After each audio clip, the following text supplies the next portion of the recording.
시간이 되었으므로 우리의 마음과 뜻과 정성을 모아 하나님께 주일 저녁 예배 드리시겠습니다. 다 함께 묵도 드리시겠습니다. 하나님은 영이시니 예배하는 자가 영과 진리로 예배할지니라. 아멘. 다 함께 찬송 420장 부르시겠습니다. 420장입니다.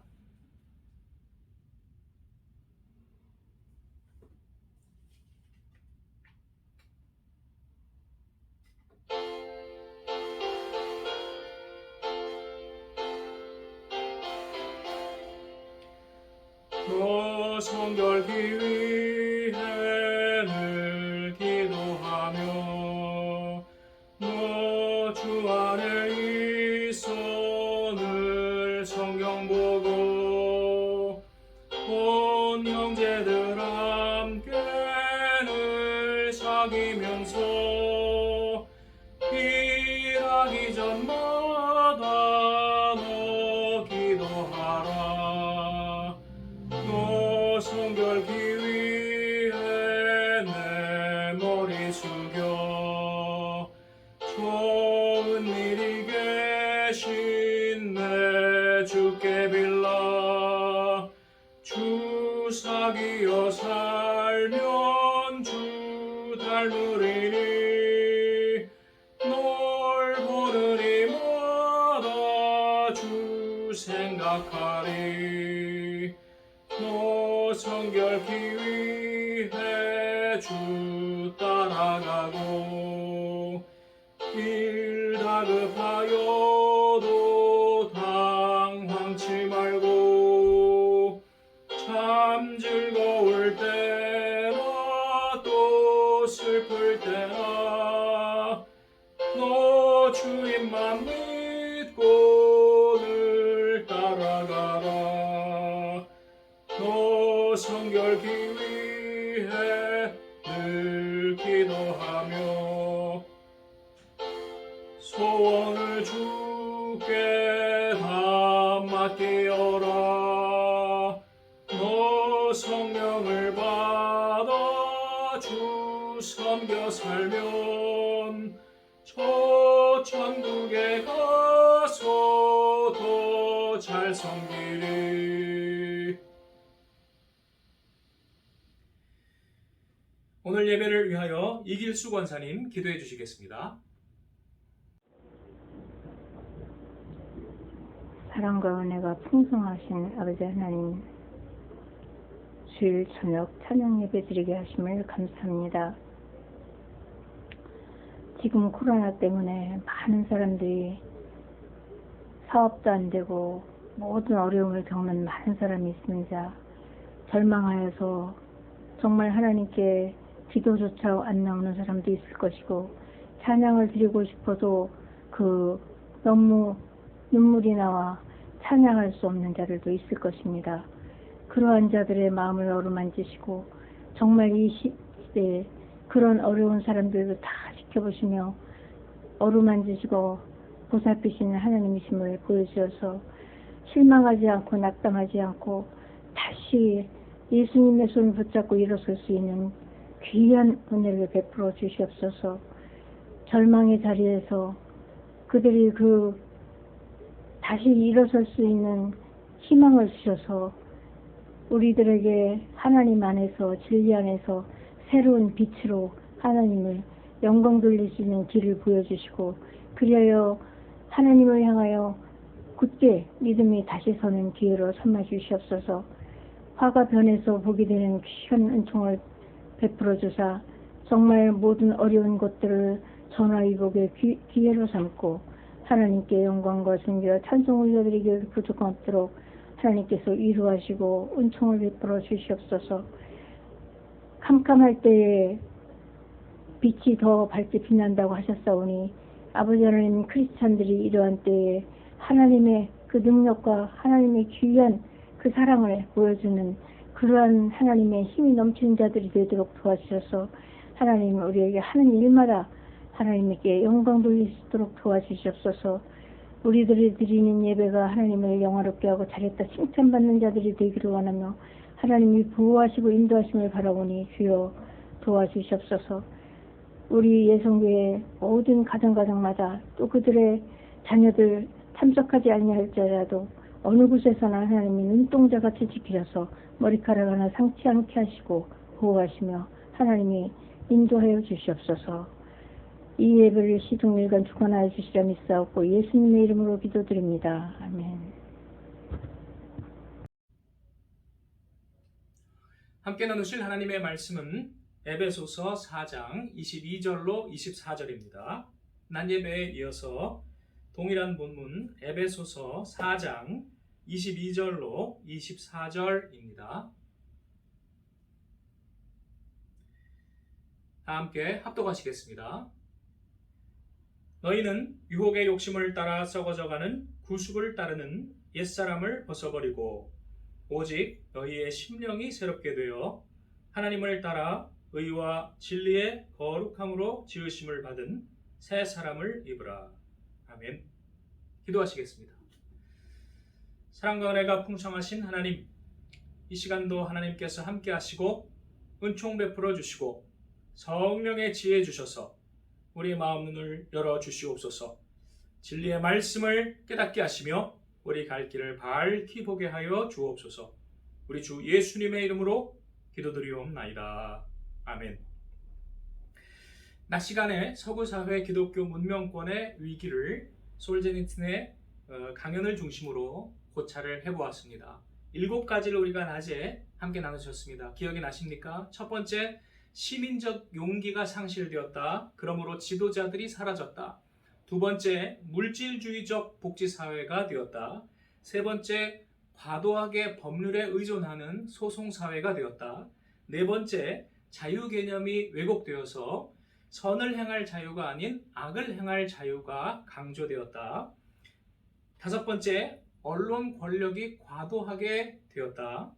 여섯 번째, 획일적 사고방식과 문화가 사람들에게 강요되어서 왕따시키거나 자기 검열을 하게 만들었다. 일곱 번째, 자기의 체제의 장점을 보지 못하고 망해버린 사회주의, 공산주의 체제를 동경하는 그러한 어리석은 얼간이들이 자체 내에서 많이 배출되었다라는 것을 서구사회의 기독교 문명권의 7가지 위기로 함께 보셨습니다. 저녁 시간에는 그 위기의 배후가 누구이고 또 우리의 사명은 무엇인지를 중심으로 간단히 고찰해 보도록 하겠습니다. 솔제니츠는 노벨 문학상을 1970년에 지명이 되었고 74년에 수상을 했을 뿐 아니라 종교계의 노벨상이라고 하는 템플턴상을 수상한 분입니다. 그래서 우리에게는 어떤 세상적인 지식이나 명성보다는 이 하나님 나라의 신앙인으로 선지자로서 의미가 더 큽니다. 한경직 목사님도 템플턴상을 수상하셨죠. 영성과 통찰력이 대단히 깊은 그러한 분임을 점점 그의 글과 강연을 읽고 들으면서 깨닫게 됩니다. 이 솔제니친이 악이 결정적인 공세를 강화하였다라고 분석을 하였습니다. 서구사회의 기독교 문명권의 각계에 침투해서 장악을 한 것입니다. 성경에 마치 요한계시록의 용이 자기 때가 얼마 남지 않았으므로 땅에 내려가 그들을 미혹해 한다는 그러한 내용과 비슷하지요. 최후의 발악을 하는 것입니다. 그러나 우리는 안심할 수 있습니다. 지금은 우리가 환난을 당하나 담대하라, 내가 세상을 이기었노라. 반드시 악의 권세는 멸망하고 진리는 승리하며 하나님 나라가 승리합니다. 이 악의 권세는 그러나 잠깐은 세상을 지배한 것처럼 왕성한 것처럼 보여서 하늘에 나는 새를 떨어뜨리는 것처럼 보이고 동구와 서구를 휘저어서 무너뜨리려고 하고 있습니다. 첫 번째, 허황된 사상을 그들 가운데 퍼뜨려서 기존의 국가체제를 무너뜨리고 가족체제를 무너뜨립니다. 예전에 국가체제를 무너뜨리려고 했던 것이 공산주의 혁명이라고 한다면 지금은 간접적으로 그것을 전략을 바꾸어서 가족체제를 무너뜨리고 사회의 기존의 문화를 무너뜨리는 그러한 진지전을 그들이 하고 있다고 말씀을 드린 적이 있습니다. 그런데 이들이 참 기만적인 것은 사람들에게 공산주의나 평등이나 이러한 것들을 차별금지나 하는 것들을 이야기한 후에 그들을 선동해서 기존의 권력을 체제를 무너뜨린 후에 자신들이 왕노릇을 하고 그 다음에는 전혀 불평등하고 지극히 독재적인 그러한 체제를 구축한다는 것입니다. 정말로 악한 사기꾼이죠. 악질 사기꾼입니다. 솔제니츠는 러시아 혁명을 통한 유대인들의 만행을 특히 폭로를 하였습니다. 그가 1994년에 고국으로 러시아로 귀국을 했는데 그 후로 7년 후에 2001년에 그의 최후의 저작을 저술을 했습니다. 오히려 노벨 문학상을 탔던 그러한 작품들보다 더 위대한 그러한 작품인 것 같습니다. 그 제목이 200년이라는 책 제목입니다. 내용이 무엇이냐면 자기 땅이 없는 유대인들 중에 일부가 러시아인들을 충동질을 해서 혁명에 성공을 하고 대다수의 요직과 그에 따른 부귀를 독차지했다는 것입니다. 그리고 거기에 반대하는 사람들을 잔인하게 학살했다는 것입니다. 공산주의의 미명하에 자신들의 유대인들의 자신들의 기득권을 유지하기 위해서 반대자를 가혹하게 처형했다는 것이죠. 마르크스가 유대인이고 레닌이 유대인이고 트로츠키가 유대인이고 모두 유대인입니다. 여기에 대해서 나중에 알아차린 러시아계의 공산주의자 같은 사람 니콜라이 부하린 같은 사람들이 반대했다가 끔찍하게 처형당하는 그러한 일들이 수정주의 처형이라는 이름으로 종파주의 처형이라는 이름으로 포장되어서 사람들에게 가르쳐졌었습니다. 이들이 러시아 혁명을 일으킨 공산주의 혁명을 일으킨 배후의 유대인들이 이 혁명 과정을 통해서 죽인 사람들이 6천만 명이라고 합니다. 6천만 명입니다. 그런데 이 솔제니츠니 자신의 경험과 그리고 50년 동안 러시아에서 살면서 수집한 자료들을 통해서 알게 된 것은 그 끔찍한 학살과 그리고 고문의 그 일선에 선 사람들이 모두 유대인이었다는 것입니다. 비밀경찰, 수용소 간부 전부 다 유대인들이었답니다. 그럼에도 불구하고 현대사회는 유대인들이 언론계와 출판계와 학계 등을 다 장악을 했기 때문에 이것이 잘 보도가 안 된다는 것입니다. 사람들이 이 내용을 아는 사람들이 많지가 않다는 것입니다. 얼마나 위선적이냐면 유대인들 자신들이 나치에 희생당한 사람이 600만 명이라는 것은 우리가 잘 알고 있지요. 방송에서 수없이 많이 반복되어서 보도됩니다. 그런데 정작 유대인들이 공산혁명을 통해서 러시아인들 6천만 명을 죽인 이야기는 사람들에게 숨겨졌다는 것입니다. 10배가 더 넘는 사람들을 유대인들이 오히려 죽였음에도 그것은 감춰졌다는 것입니다. 그리고 이 200년이라는 솔제니츠의 마지막 이 심혈을 기울인 작품이 영어로 번역이 안 됐어요. 참 러시아에서는 굉장히 많이 인기를 끌고 사람들이 많이 봤는데 영어로는 이 언론계, 출판계, 학계에서 그 힘을 감당한 유대인들이 방해를 해서 번역이 안 됐다는 것입니다. 참 얼마나 어처구니 없는 그러한 일입니까?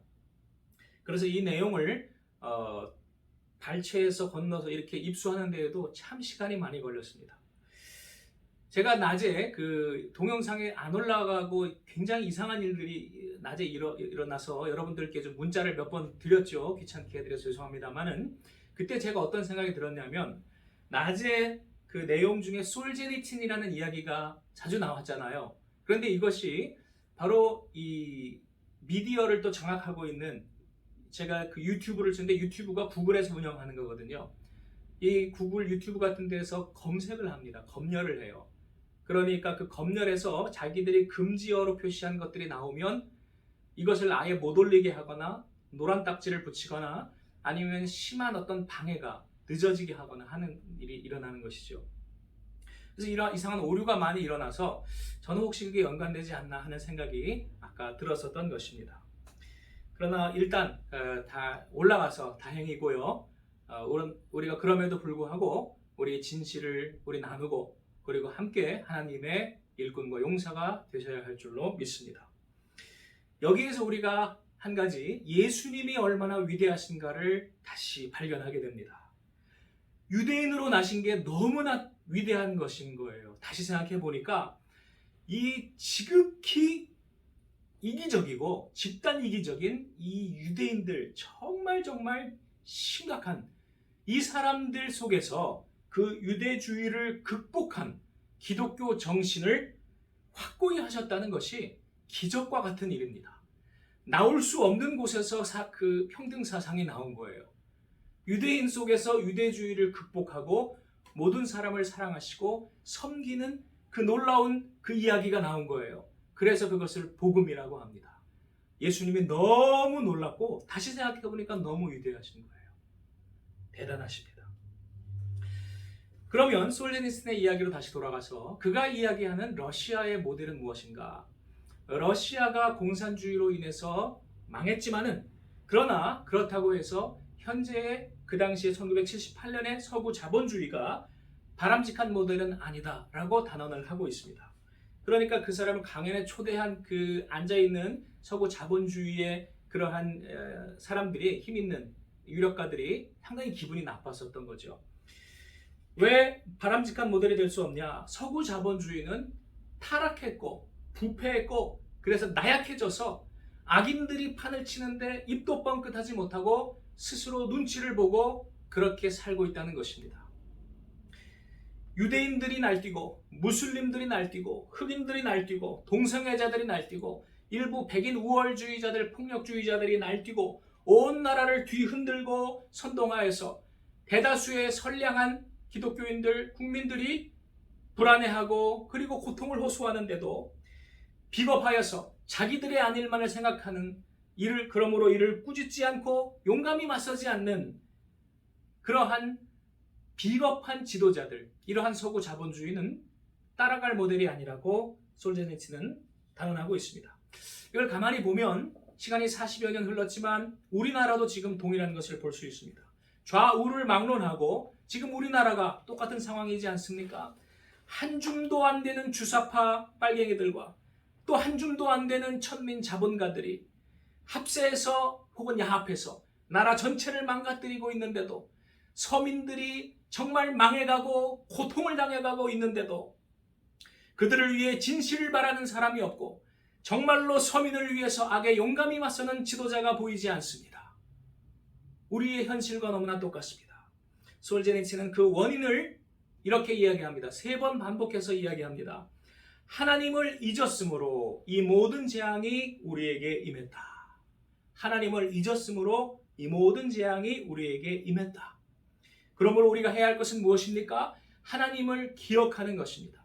기독교는 기억의 종교입니다. 성경은 기억의 책입니다. 성경은 계속 언약의 갱신을 이야기합니다. 언약을 계속 낭독하는 것은 잊어버렸다가 다시 생각나게 하는 것입니다.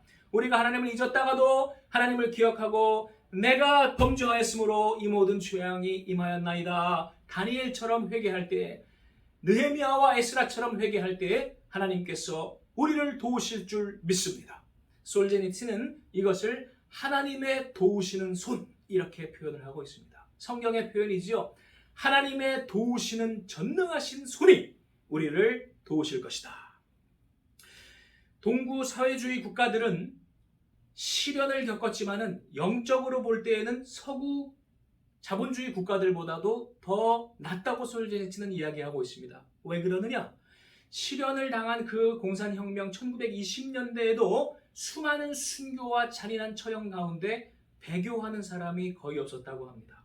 그리고 70년의 공산 통치에도 신앙은 살아 있었습니다. 그래서 그들의 영성은 굉장히 강하다는 것입니다. 그러나 반대로 서구는 물질적으로는 풍요를 누리는 것 같은데, 개인당 1인 소득은 더 높은 것 같은데, 그러나 영적으로는 쇠퇴하여서 거지가 되었다는 것입니다. 그러므로 우리에게도 소망이 있습니다. 어떤 소망입니까? 지금 서구 사회에서 저렇게 당하는 시련이 그 교회들을 다시 연단시킬 것이라는 소망입니다. 우리도 마찬가지입니다. 한국 교회도 지금 큰 위기에 사실은 놓여 있습니다. 안팎으로 좌우로 천민 자본가들과 빨갱이들이 교회를 난도질하고 그리고 그로 인해서 탄식할 때 교회에 다니는 것을 부끄러워하게 만들고 온갖 억울한 누명들을 씌울 때, 그럼에도 지도자 같은 사람들 나타나지 않을 때 이 위기가 오히려 교회를 변화시키는 용광로불이 되어서 우리는 정금같이 나올 줄로 믿습니다. 시련은 있어도 우리가 다시 일어설 수 있는 그러한 놀라운 계기가 될 줄로 믿습니다. 그러므로 우리가 새 사람으로 거듭나는 것은 광야에서 이루어지는 것입니다. 저 편한 애굽에서 이루어지지 않았습니다. 그것은 극심한 열악한 환경인 광야에서 이루어졌습니다. 오늘날 이 광야 같은 환경이 우리를 놀랍게 변화시켜 주실 소망을 가지십시다. 우리가 돌아보건대 하나님의 나라는 언제나 핍박을 당했지만 그들은 우뚝 섰습니다. 그리고 눌렀던 그 악인들은 나중에 바람에 나는 겨와 같이 사라졌지만 눌림받았던 핍박받았던 그 교회는 다시금 왕성하게 그 명맥을 이어왔습니다. 그 나라 영원하리라. 우리 대한민국이 시작한 거룩한 계보를 생각할 때 우리가 다시 한번 그것을 확신할 수 있습니다. 주보에 오늘 실어드렸던 내용 중에 하나님 나라의 거룩한 계보가 있습니다. 첫째는 하나님과 시내산에서 언약을 맺음으로 하나님의 헌법을 우리가 받음으로 주전 1445년에 생겼던 하나님 나라 공동체가 있습니다. 그 다음에 예수님이 오심으로 예수의 혁명을 통해 다시 이 하나님 나라를 갱신하시고 교회 공동체를 우리에게 다시 이루어 주셨습니다. 그 다음 종교개혁이 주후 1517년에 일어나서 초대교회로 돌아가고 거룩한 갱신을 그들이 추구하고 말씀으로 돌아가는 그러한 일들이 있었습니다. 다음 영국에서 1642년에 청교도 혁명이 일어나서 그들이 다시금 믿음으로 나라를 다시 새롭게 하려고 하였습니다. 그리고 미국에서 주후 1776년에 독립혁명이 일어나고 그리고 그들의 헌법을 발표함으로써 하나님 나라의 계보를 이어갔습니다. 그 계보를 이은 것이 1948년 대한민국 헌법입니다. 물론 그 전에 1919년 임시정부 헌장이 있었습니다. 여기에서 공통적으로 이야기하는 것은 제1조 1항 대한민국은 민주공화국이다. 기독교인들의 참다운 이상향, 세상이 미혹하고 속이 돼 결코 줄 수 없는 그러한 하나님 나라가 헌법의 제일 중요한 1조 1항에 기록된 그 나라가 하나님 나라의 그러한 모습입니다. 그것을 위해서 대한민국 임시헌장은 신인 일치, 하나님과 우리가 하나가 되었다고 이야기하고 신국건설, 하나님 나라를 우리가 이 땅에 이루는 것이 대한민국의 목표라고 하고 신의 의사, 하나님의 뜻을 우리가 쫓아서 이 나라를 건국한다고 이야기하고 있습니다. 그리고 우리나라 최초의 외교문서 1919년의 1호 외교문서는 우리의 목적은 아시아의 민주화요, 우리의 소망은 기독교의 전 세계적 복음이라고 이야기하고 있습니다. 이 나라가 처음 국회를 만들 때 그리고 헌법을 제정하기 위한 국회의원들의 첫 회의가 소집되었을 때 임시의장 이승만은 목사 이윤영 의원을 기도해달라고 초청함으로써 기도로 이 나라의 헌법 제정 의회가 시작이 되었습니다. 얼마나 우리가 감사해야 할 내용입니까? 그러므로 지금 여러 어려움과 시련은 있으나 반드시 하나님 나라는 우뚝 설 것이요 진리는 승리할 것을 우리는 확신할 수 있습니다. 그러면 무엇이 하나님 나라를 구할 것인가? 돈과 무기가 아니요 솔제니친에 따르면 오직 영적인 회복만이 무너진 서구 사회를 구원할 것이라고 이야기하고 있습니다. 그러므로 그가 좌우가 아닌 위를 향한 전진을 하자고 이야기하면서 그의 하버드 강연을 마칩니다. 좌우가 아닌 위를 향한 전진, 이것을 외치고 있습니다. 그러기 위해 우리에게 그 위를 향한다는 것이 무엇인가 조금 더 설명을 드리면, 첫째, 인생관과 세계관의 변화입니다. 우리가 왜 태어났느냐, 인생의 목적, 웨스트민스터 신앙고백 1조에도 아까 낮에 말씀드린 것처럼 하나님의 영광을 위해서 우리는 태어났습니다. 물질적 부귀를 누리기 위해서 우리가 태어나는 것이 아닙니다. 하나님의 영광을 위해서 사랑하라는 사명을 감당하기 위해 우리는 태어난 것입니다. 거기에 행복은 보너스로 주시는 것입니다. 그러므로 우리가 인생의 목표를 무엇에 두어야 하느냐? 우리의 잠시뿐인 이 인생의 여정에서 그 사명을 감당하고 예전보다는 더 나은 새 사람으로 더 덧입기 위하여 우리가 힘써야 하는 것이 인생의 목적이 되어야 할 것이라고 말하고 있습니다. 그것을 다른 말로는 도덕성 회복이라고 또 말하고 있습니다. 우리의 도덕성이 이 시대의 자본주의 사회에 다 황폐화되어 버렸죠. 도덕 윤리는 개나 줘버리고 돈 많으면 최고고 그리고 권력 많으면 최고이지 않습니까? 그러한 악한 옛사람을 벗어버리고 깨버리고 우리가 위를 향하여 천국 시민이 되기 위하여 그리스도를 닮아가는 도덕성을 회복하고 그리스도의 덕을 우리 마음 가운데 이루는 것이 우리의 인생의 목표요 참된 성공이라고 말하고 있습니다. 다음으로 그것을 위해 하나님을 인정하는 마음이 우리 가운데 있어야 한다고 말하고 있습니다. 하나님을 인정할 때 우리는 이웃 사람도 하나님의 형상을 입은 자임을 깨닫게 되고 그러므로 그들을 참으로 존중하게 되는 것입니다. 그러므로 무신론자는 사람을 존중할 수 없습니다. 하나님의 형상이 아닌데 그가 원숭이나 단백질, 아메바, 세포에 지나지 않는데 그가 그렇게 귀할 것이 뭐가 있겠습니까? 그냥 죽어도 파리 한 마리, 벌레 한 마리 죽는 것과 크게 다를 바가 없는 것입니다. 그러므로 무신론자, 유물론자는 반드시 악한 대규모의 숙청과 학살을 자행하는 것입니다. 그러나 하나님을 인정하는 사람들 가운데에는 반드시 생명을 존중하고 인권을 존중하는 결과를 맺습니다. 다음으로 하나님 나라에서는 영육이 조화됩니다. 중세에는 너무 육신을 탄압했어요. 그리고 근현대에 들어서 너무 영을 탄압하고 무시했어요. 그것이 아니고 조화를 이루는 것입니다. 영과 육을 둘 다 인정하고 조화를 이루도록 우리가 나아가는 것입니다. 다음으로 솔제니츠는 교회들이 무신론에 대항해서 연합전선을 구축하자라고 이야기하고 있습니다. 하나님을 대적하는 자들이 공산주의로 혹은 자본주의로 혹은 동성애로 혹은 기타 폭력적인 여러 사상과 이단들로 그렇게 날뛸 때 또 흑인 인종주의 운동으로 페미니즘으로 교회들이 너무 무기력하다는 것입니다.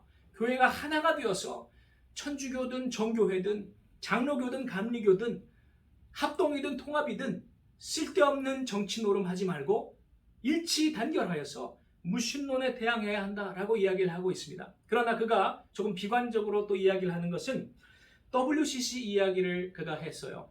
WCC가 원래 이 목적을 위해서 창설된 그러한 교회 일치 기구인데 엉뚱한 짓을 하고 있다는 것입니다. 무슨 엉뚱한 짓이냐?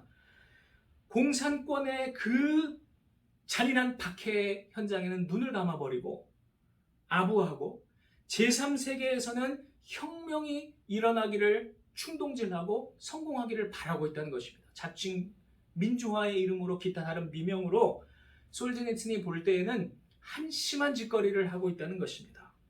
또 반대로는 번영신학과 성공신학이라는 그러한 금송아지 숭배 사상이 또 지배하고 있습니다. 우리가 올바른 연합전선을 우리 구축해야 하고 그것이 보이지 않을 때에는 홀로 서면 되는 것입니다.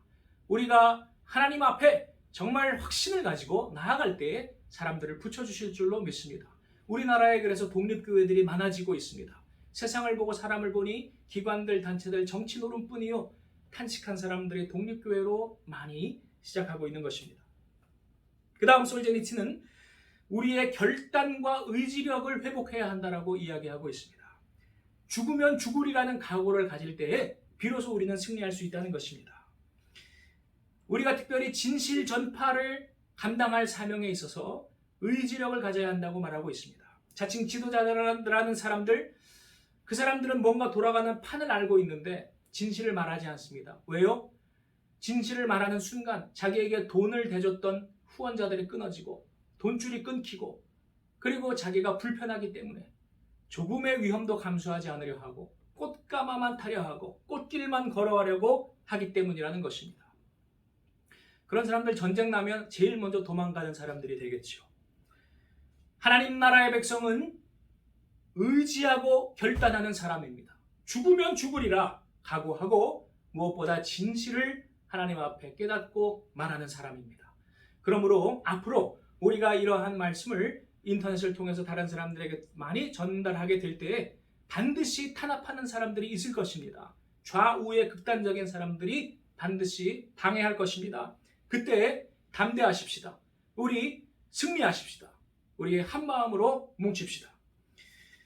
그 다음 황장엽 씨가 솔제니친하고 참 비슷한 이야기들을 많이 합니다. 경험한 것이 비슷해서 그런 것 같습니다. 아주 똑같아요. 그가 남쪽에 내려와서 느낀 실망감도 아주 비슷합니다. 그런데 공통적으로 이야기하는 승리의 방법이 있습니다. 악의 세력들에 대해서 특히 저 공산주의 세력들, 김정은 독재 정권 승리하는 길이 있는데 제일 확실한 길이 무엇이냐? 그것은 상지상책이라고 황장엽 씨는 표현을 하고 있습니다. 최고의 좋은 방책, 전쟁을 하지 않고 돈 쓰지 않고 승리하는 방법이 있다. 그것은 무엇이냐? 진실을 그들에게 전하는 것이랍니다. 진실을 그들에게 전한다. 그게 왜 중요하느냐? 북한 사람들은 세뇌가 되어 있기 때문에 진실을 알려줄 때 그동안 자신들이 속아 살았다는 것을 알게 되고 그때 자기들 손으로 해결한다는 것입니다. 인민을 위한다느니 공산주의니 어쩌고 저쩌고 허황된 그러한 이야기로 사람들을 속여놓았었다가 그 수령이라는 자들이 대를 이어서 얼마나 인민의 고혈을 빨아먹었으며 얼마나 호화사치방탕한 생활을 하였으며 얼마나 별장과 요트와 그리고 여자들과 많은 호화방탕한 생활을 하였는지를 그들이 깨닫게 될 때 그들은 분노가 폭발하고 자연히 해결된다는 것입니다. 그러므로 우리가 할 것은 다른 거 없고 진실을 그들에게 전하면 된다는 것입니다. 그래서 그 황장엽 씨의 책을 저술한 분이 그 한 글 쓴 부분 중에 뭐가 있냐면 황장엽 씨가 그런 고민들이 많아가지고 별로 안 웃었대요. 남쪽에 내려와 봐도 참으로 가슴 답답하고 그래서 잘 안 웃으시는데 유일하게 웃는 때가 있대요. 그것은 탈북자 중에 이민복 전도사라는 사람하고 박상학 청년이라는 사람이 둘이서 북한에 삐라를 날리는 일을 합니다. 둘이 노선은 좀 다르지만 그러나 삐라 날리는 일을 하는데 그 두 사람 이야기를 할 때만 유일하게 황장엽 씨가 활짝 웃는답니다. 제일 좋아했었답니다. 여러분, 진실이 최고의 무기입니다. 진실이 최고의 무기입니다. 그러므로 악인이 가장 싫어하는 것은 진실을 사람들이 알게 되는 것입니다. 아까 공산주의의 그 끔찍한 참상과 그 배후에 있는 악한 여러 가지 일들에 대해서 그것을 밝히기를 꺼려하는 사람들이 있었다고 말씀을 드렸지요. 그래서 책을 출판하는 것을 극렬히 방해를 하는 사람들이 있었지요. 북한에 진실이 들어가는 것을 끔찍하게 싫어하는 사람들이 있습니다. 그 사람들이 북한에 삐라를 날리거나 대북 방송을 하는 것, 기타 모든 것들을 전부 차단하려고 혈안이 되어 있습니다. 그것이 반대로 그들의 최고의 약점이라는 것을 인정하는 것입니다. 우리는 진실로 승리할 것입니다. 진실이라는 무기로 우리 승리합시다. 결론을 맺겠습니다. 하나님께서 우리를 새 사람을 입으라고 광야로 부르셨습니다. 광야 정말로 척박한 죽을 것 같은 그러한 환경이지만 하나님의 놀라우신 도움으로 우리가 승리하는 그러한 장소가 될 것입니다. 실패할 것으로 알고 마귀가 예수를 유혹했는데 그러나 놀랍게 마귀는 쫓겨났습니다. 하만이 자기가 이길 줄 알고 모르드게를 달아내려고 만든 그 장대가 자신의 사형 도구가 되었습니다. 우리 광야에서 우리 자신이 실패하고 낙심하고 기독교인들이 지금 많이 울고 있는 사람들이 속으로 우는 사람들 많이 있겠지만은 그러나 이러한 위기가 변하여 진실을 깨닫게 되고 하나님 앞에 죽으면 죽으리라는 결심을 하게 되고 그리고 우리가 진실을 담대하게 선포하게 될 때에 마귀는 놀라서 도망가고 하나님 나라는 다시 우뚝 서는 승리의 장소가 될 줄로 믿습니다. 그러므로 우리는 무엇을 해야 하겠습니까? 바로 이때 이 광야에서 우리 옛사람을 철저히 죽여버립시다. 우리 더러운 탐욕과 기득권과 고집과 교만과 음란과 모든 악한 마귀를 우리의 마음속에서 우리 벗어 버리십시다. 마귀가 세상의 교육체제를 통해 우리에게 심어준 그 악한 세상적인 사고방식 뜯어 버리십시다. 첫사람 아담은 흙에 속한 이의 형상이었습니다. 그러나 그가 죽고 살려주는 영, 하늘에 속한 이의 형상, 둘째 아담으로 우리는 거듭나는 것입니다. 그러한 투쟁의 과정, 그러나 주님이 함께 계시니 우리 넉넉히 이길 줄로 믿습니다. 우리 갈 길 다가도록 예수 인도하시고 우리를 도우십니다.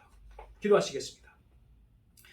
하나님, 우리를 부르시고 새 사람을 입혀주실 고맙고 감사하신 아버지, 우리가 옛사람을 벗어버리고 마귀에게 속고 살았던 모든 세상적인 거짓된 가치관과 속임수들을 벗어버리고 우리 이제는 진실에 우뚝 서고 진실을 말하며 하나님 앞에 순종하고 전진하기를 원하나이다. 순종하는 우리를 통하여 하나님 나라를 다시 우뚝 세워주시고 주여 탄식하는 영혼들, 기갈한 심령, 죽어가는 영혼들을 다시 건지게 하여 주시옵소서. 하나님의 나라가 다시 임할 줄 믿사옵고 우리 주 예수님의 이름으로 기도드리옵나이다. 아멘.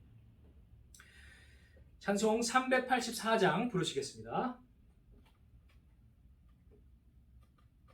384장입니다.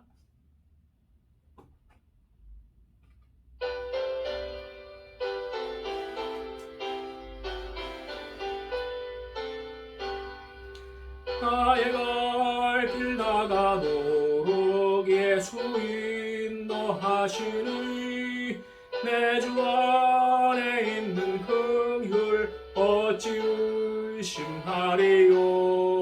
믿음으로 사는 자는 하늘 위로 받겠네. 무슨 일을 만나든지 만사 형통하리라. 무슨 일을 만나든지 만사 형통하리라.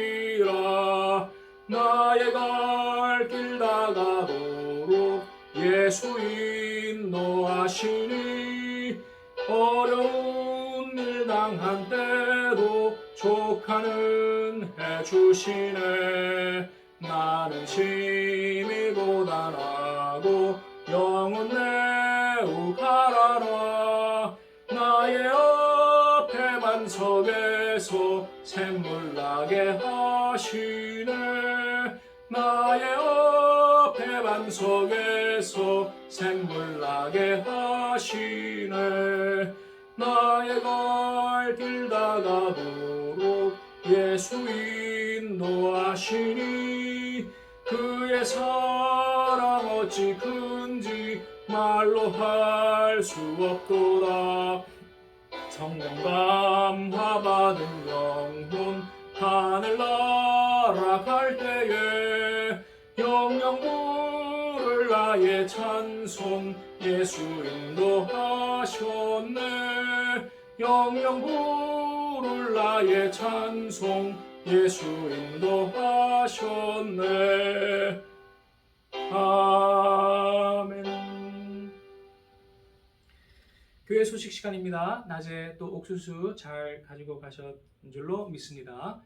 양은 적으나 우리 또 정봉원 집사의 또 성의를 생각하여서 우리 또 잘 감사히 드시기를 바랍니다.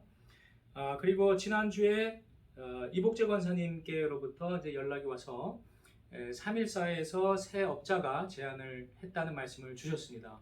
그래서 평당 2,300만 원에 그렇게 이 교회 부지를 매입할 의사가 있다라고 이야기를 전해와서 운영위원들하고 이야기를 하고 또 성도님들과 이야기했다고 했는데 이렇게 2주 이런 모이지를 못한 상황이 되어서 이렇게 간단히 온라인으로 말씀 전해드리니까요. 들으시고 또 각자의 의견을 말씀해 주시기를 바라고요.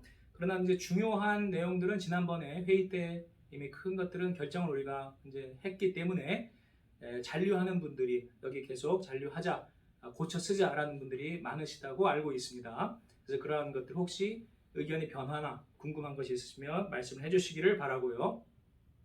또 낮에 이제 앞에 경동교회 장로님 댁에 이제 옥수수를 거기도 전달을 해드리러 이렇게 방문을 했습니다.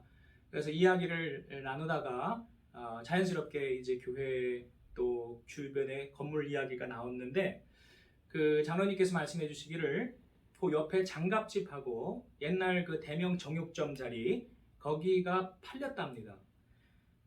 그래서 그 업자가 이 경동교회 장로님께도 팔라고 그렇게 제안을 했는데 거절하셨다고 합니다. 그리고 거기에서 아마 이제 새로 그 업자가 건물을 짓겠죠. 빌라 같은 것을 지을 것 같은데, 그러면은 우리에게 좀 좋은 것이 있을 수 있다라고 그 장로님 이야기해 주시는 것이, 그동안 이 장갑집에서 차를 계속 막았잖아요. 그런데 앞으로 저쪽에서 빌라 같은 것이 생기게 되면은 골목에 막는 차가 없어집니다. 그럼 우리가 자유롭게 지나다닐 수가 있고, 차가 여기서 충분히 멈춰서 어르신들 마을버스 운행할 때도 바로 문 앞에서 태워드릴 수가 있는 것입니다. 뭐 그런 면에서는 좀 잘된 것들도 있지요. 그리고 경동교회 장로님이 양해해 주셔서 그 집 옥상에 올라가 가지고 우리 교회 지붕을 내려다 봤는데, 그 기와 상태가 생각보다 양호했습니다. 그래서 그것은 어떻게 보면 간단하게 그 위에 방수 처리를 뿌리는 것 같은 거를 쓰면 될 것 같은 생각도 듭니다. 이 부분에 있어서 추후에 함께 더 논의를 할 테니까요. 의견 있으시면 기탄 없이 전해주시면 되겠습니다. 이상입니다. 주님이 가르쳐 주신 기도로 주일 저녁 예배를 마치겠습니다. 하늘에 계신 우리 아버지, 아버지의 이름을 거룩하게 하시며 아버지의 나라가 오게 하시며 아버지의 뜻이 하늘에서와 같이 땅에서도 이루어지게 하소서. 오늘 우리에게 일용할 양식을 주시고 우리가 우리에게 잘못한 사람을 용서하여 준 것 같이 우리 죄를 용서하여 주시고 우리를 시험에 빠지지 않게 하시고 악에서 구하소서. 나라와 권능과 영광이 영원히 아버지의 것입니다. 아멘.